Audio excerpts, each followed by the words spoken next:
Jeff and Jeremy. It's like a radiogasm. I said, hey, babe, check it out on the podcast. Apple Podcast, Google Podcast, and Spotify. All this is going viral.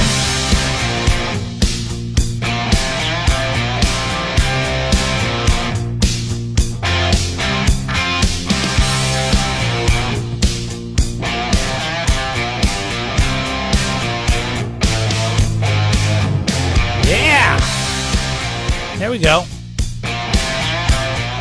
Good morning and welcome in. We got more money to give away today in the $1,000 playlist. Don't forget, tomorrow's the $1,000 playlist giveaway. Brought to you by Perry Ford Lincoln. Did you hear that Amazon is going to buy MGM, the film studio, the movie studio? Oh, not the casinos? MGM Grand? I wouldn't sell the casino. I don't think that has anything to do with it. Yeah, they're just looking to buy the movie studios. And do they buy the rights to all the movies? Taking over the world.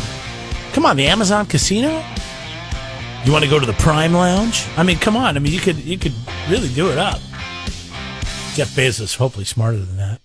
And why? The casino would be the better investment of the two. Think about it, though. All the different things you could name, like, I don't know. It could be kind of fun. So I know why he's doing this. You know, Amazon owns IMDb.com. And the thing that profiles celebrities? Well, it gives you it's the database for movies, stars. Well, then they spun it into a network that they push on their Amazon products. It's IMDb network or something like that.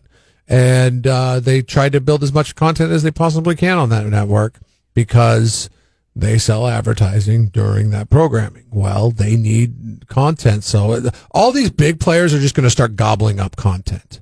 That's how it's going to work. Netflix is going to get as much as they can. Amazon's going to get as much as they can. What did I see the other day? Oh, on Peacock. One of the shows that was added on Peacock, NBC Universal, Comcast. Yeah. 2.5 Men. I was like, that's a CBS show. Why didn't Paramount Plus add it? Because Paramount Plus is CBS. Because there's this. Was it a CBS show, or did CBS just carry it when it was an independent show like Oprah? Remember, Oprah was her own independent thing, but no, mostly NBC stations carried her. CBS. That was, CBS. Right? I mean, it wasn't like 2.5 Men was on some NBC affiliates and some ABC affiliates. It was only on CBS. And so I was like, God, that's weird. And they have Modern Family, which was an ABC show. So NBC Comcast is trying to gobble up as much as they can. Everybody, this is mad dash to get all these old TV shows, so you'll watch them. So when the people that, 2.5 Men was their favorite show, they'll watch State Farm commercials, Okay. It's interesting. It's a very interesting new model. And it's funny because eventually, I don't think it's regulated like the FCC or anything like that. You're going to have 2 top dogs, 3 top dogs. It'll be interesting to see where it goes. I had a money find the other day. I'm sure you found money in a pocket of a jacket or a pair of pants or something like that. You grab it. Maybe it goes through the wash. Maybe it just, you put the jacket in the closet and then you find some money in there. Like, ooh, look at this, $20 or whatever. A friend of mine said, hey, you want to use my old Apple TV? A long time ago. So he gave me Apple TV. I'm like, yeah, I got an iPhone. That way I can, cast something up to the TV. Well, I was looking around on there yesterday. I said, oh, there's Hulu. I don't have a Hulu account. I got access to Hulu now. On Apple TV? Because it had a couple of profiles in there. Him and his ex-girlfriend. Now, his didn't work, but his ex-girlfriend still does. Interesting. So what's on Hulu? Anything? Golden Girls. I don't care about that. Anyways, I'm going to go surf around for Hulu. Teenage Mutant Ninja Turtles. Yeah. Thundermans.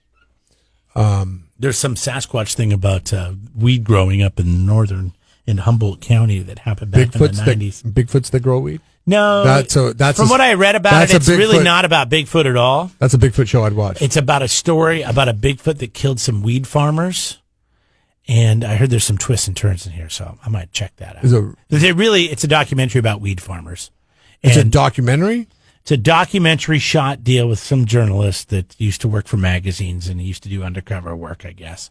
And like I said, I just read it. I haven't seen it yet. But he I don't know what his deal was. I don't know if he was undercover or what, but he was up there in the 90s, And there was some guy that came back and said, hey, there was a Bigfoot up here, and he just ripped a bunch of people apart at a weed field.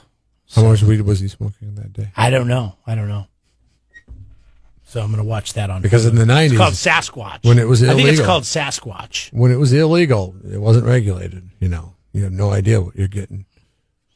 Well, I mean, weed's weed. I mean, but yeah, I mean, I don't know if it's much more regulated, like as far as coming in right off the plant, like the flower is. I don't think that's changed much. It's all the edibles and all the other tinctures and all the other ways that you can consume it.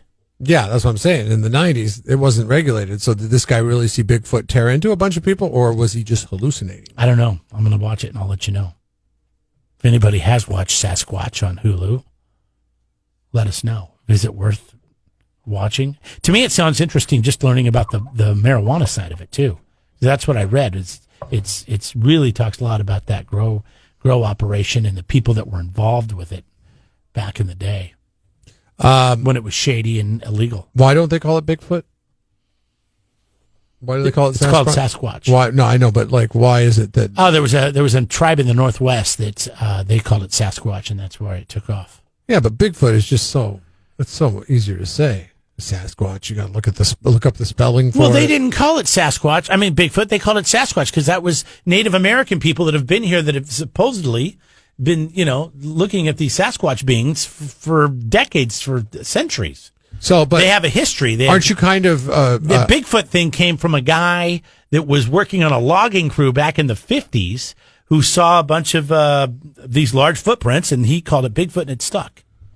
Probably because it's easier to say. Isn't it like when you go to a Mexican restaurant and then you try to talk to the waiter in Spanish?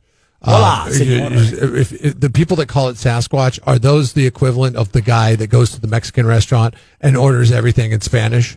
Like they just want to feel like they're a little bit better versed on the ways of Bigfoot. Maybe in the beginning, but like if there was Sasquatch, you mean Sasquatch? Like if I brought up if Bigfoot, there was some guy that like wasn't sometimes associated with the Native American tribe, but he was using their words and their lingo. Yeah, I get sometimes that. I bring up Bigfoot to you, and you correct me, and you say Sasquatch.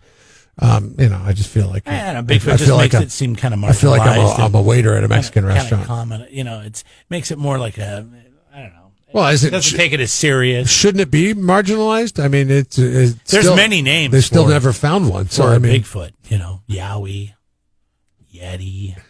Yeah, that's what I'm saying. It gets confusing. Samba. Once you start doing it, then it dilutes the field. If I say Bigfoot, everybody knows what I'm talking about. I'm not talking about the monster truck. I'm talking about the Bigfoot. Call it Sasquatch.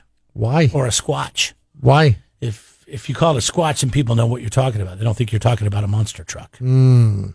That's why. The monster truck's fault. Keep listening for your playlist. Maybe you win yourself some instant cash today. We haven't played it yet. We just got here. We just started. Whoa! Jeff and Jeremy in the morning. Yesterday we got to talking about McDonald's. I can't remember how we got on it, but somebody called in. We were talking about Taco Bell. And we were talking about how Taco Bell sprung out of Del Taco over in Barstow, California. And they were partners, and then the guy left, and his name was Bell, and he started Taco Bell. And then somebody said something about McDonald's is from California. And then somebody said it's from Glendale, California. We looked it up, and it said the first one was in San Bernardino. And, oh, my goodness, we had people calling in saying, no, it's in Glendale. And we got a couple of guys here on the phone that have a little backstory on that. Hey, go ahead.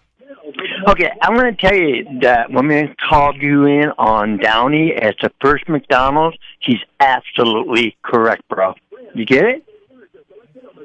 Give me more than that, bro. I mean, come on, give me some facts. You can't just say she's correct. Why would you say she's correct? Because I remember watching a documentation on freaking television 20 years ago, and that's what it is. It is correct. Everything online says it's San Bernardino. I mean, I'm just saying. It says it's the oldest. It says it's the oldest one. That the one on Florence Avenue in Downey is the oldest McDonald's. That's still operating, or this is the oldest. It says the first one opened on Northeast Street in San Bernardino. Yes, it's the oldest McDonald's restaurant. It doesn't say that it's the first, so there's a good chance that the first one is closed down now. Yeah, So that's probably the difference. Well, the one in San Bernardino is the first. The one in Downey is the oldest one still operating. Hi, KZOV. Hi. Yo, what's up? Yeah, not much. Hey, I was calling because I heard the lady talking about the first McDonald's in California. Yeah. She is absolutely correct. Okay, this is what I have. This is what I have from the LA Times, okay? The Downey restaurant is the fourth oldest McDonald's, but remains the oldest still standing today. So if you want to go see the oldest McDonald's that is still standing, serving apple pies, Big Macs, cheeseburgers, French fries, chicken McNuggets, those things, then you have to go to Downey. But the three that were open prior to the Downey one are no longer with us. So it's actually the fourth McDonald's. Okay. So the first one was started in San Bernardino, but the one in Downey is the oldest one still operating. And it was, weirdly enough, it wasn't open until 5 years after the very first one that was opened in San Bernardino. It's the only McDonald's I've ever seen that still has the single arch with the arrow going through it. Yeah. Yeah, that's what I'm checking out right now. It's cool. It's funny, the Paso Robles one is kind of modeled after the design of the Downey one. Well, you guys have a good day, and I always listen to you guys. All right, thanks. Appreciate it. Yeah, right on. How about that? Pretty interesting stuff. So now we know that the Downey one is the longest one still in business, but it was the fourth one. The first one was in San Bernardino. Wake up.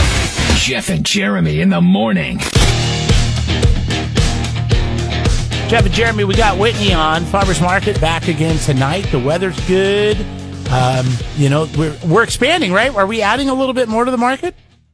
Not currently. We're still sticking with what we got. We're hoping to expand, after Governor Newsom's giant reopening. So then when I hear Pepper Creek Farms is rejoining us, that means somebody must have left. Okay. Thank you, Jeff. But I'm glad you said that. So the way it works with our farmers is, as it is the case, they have certain product that is in season or not in season. So Pepper Creek has always been with us, and when we went to restart May 6th, they were not ready because they hadn't been participating with us for over a year. So they were like, hold on, we need a few weeks to get all of our stuff together. And Ducks in now a row. They're here. Ducks in a row. Ducks in a row. They're the ones with the Anaheim peppers, isn't it you, Jeff, that loves those? Yes, they're impossible to find. There you go. I mean, they're not impossible to find, but the quality that you do find is crap. And they're not a real spicy pepper, right? It's, what do you like? The flavor of the Anaheim pepper adds to your dishes, Jeffrey? No, you cook them on their own.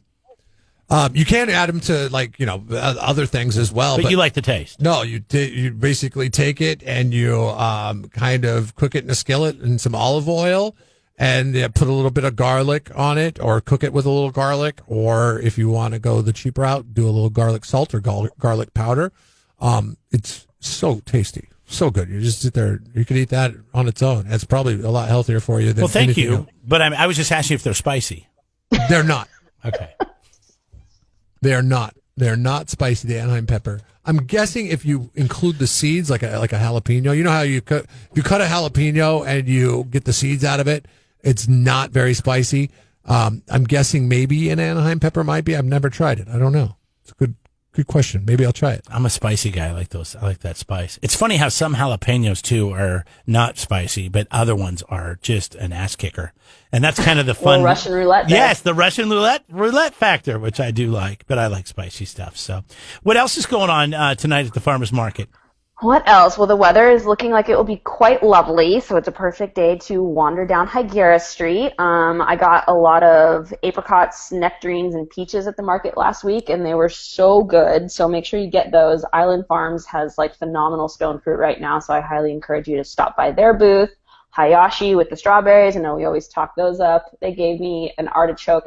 I was like, I want the biggest artichoke you have, and they found one for me, and it was crazy. It must have weighed 2 pounds. It was gigantic, but it was delicious. So make sure you're getting your produce for the long weekend ahead. I know a lot of people probably have barbecues planned for Memorial Weekend, so it's perfect time to come to Farmers Market. Jeremy, what's your favorite stone fruit? Peach. Now, you know what? I'm going to pull back and go nectarine. Oh. I mean, peaches did pop in first. Apricots are nature's candy, okay? Have you ever seen an apricot on the vine? and it's got like the sap coming out of it, like it's just ready to be picked, and it's got the sap coming out of it, and it looks like syrup. That is amazing. I think I screwed this up. Isn't cherry a stone fruit too?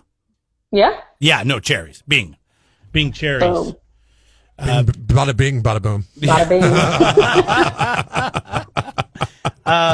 Yeah, Bing cherries, especially if you can get them right off the tree. Oh my gosh. Okay, you've heard of Snake River Farms beef. It's very popular. Nope, There's a new restaurant in town that serves Snake River Farms beef. It's what's the name of the restaurant?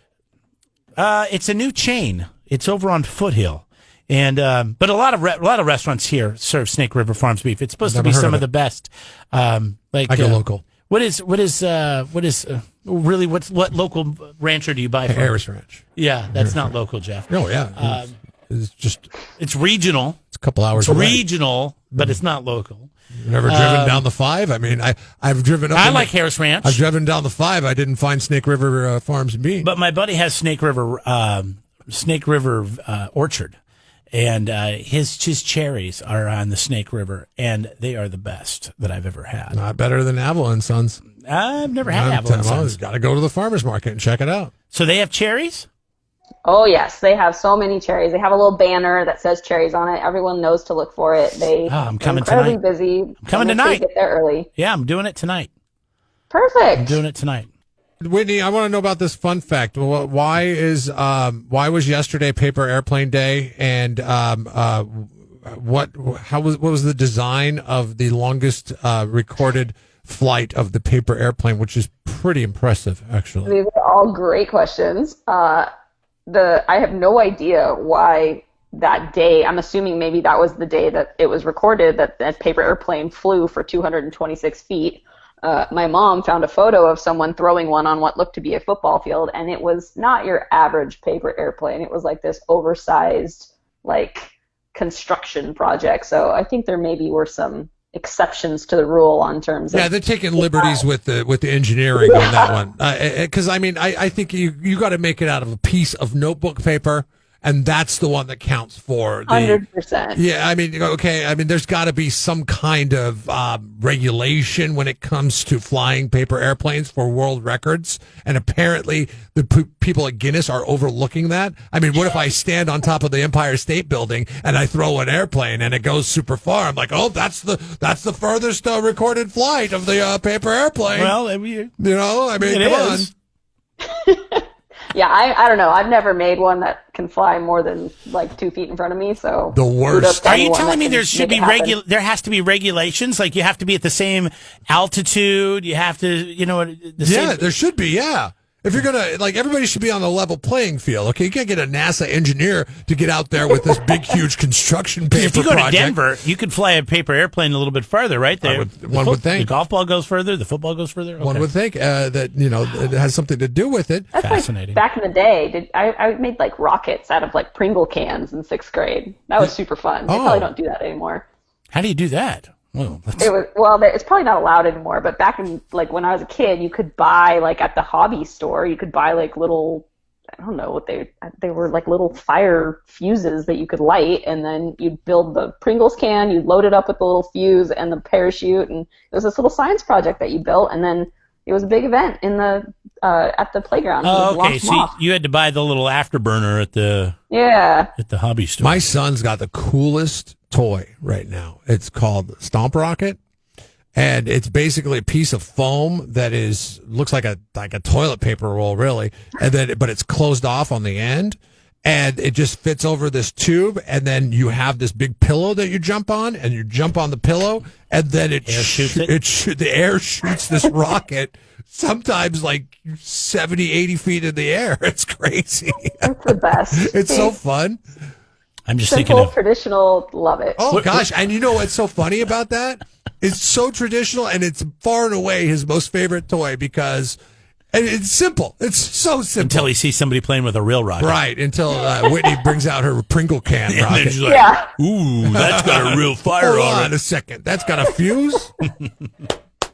All right, tonight, 6 o'clock for the farmer's market. Goes 6 to 9 downtown. They got the bike valet. Yeah. Anything else we need to know? Not much. We just look forward to seeing everyone. And yeah, we're on Higuera Street, 6 to 9. We'll see you tonight. I'm coming for the cherries. Sounds good.